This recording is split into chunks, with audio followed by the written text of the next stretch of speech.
पंचायत समिती गणातून तुम्ही उमेदवार म्हणून उभे आहात. तुमचा शिंदेमाळा या ठिकाणी प्रचार चालू आहे. कसा चालू आहे त्याबद्दल सविस्तर माहिती द्या. नमस्कार, मी निलेश टेमकर, पंचायत समिती अवसरे बुद्रुक गणातील मी उमेदवार आहे. आज सकाळी आम्ही अजितदादांचं दर्शन घेऊन आणि श्री काळभैरवनाथाचं दर्शन घेऊन प्रचाराला सुरुवात केली. प्रचार हा शांततेने चालू आहे, कारण सर्वच महाराष्ट्रावरती आणि जिल्ह्यावरती आणि राष्ट्रवादी काँग्रेस पक्षातील सर्वच पदाधिकाऱ्यांवरती महाराष्ट्राचा डांग्यावा खऱ्या अर्थाने हरपलेला आहे.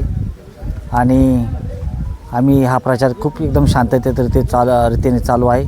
अजितदादांचं स्वप्न पूर्ण करण्यासाठी जिल्हा परिषद आणि पंचायत समितीवर राष्ट्रवादी काँग्रेस पक्षाचा झेंडा फडकवण्याचा निर्धार राष्ट्रवादी काँग्रेस पक्षातील सर्वच मावळ्यांनी या ठिकाणी घेतलेला आहे.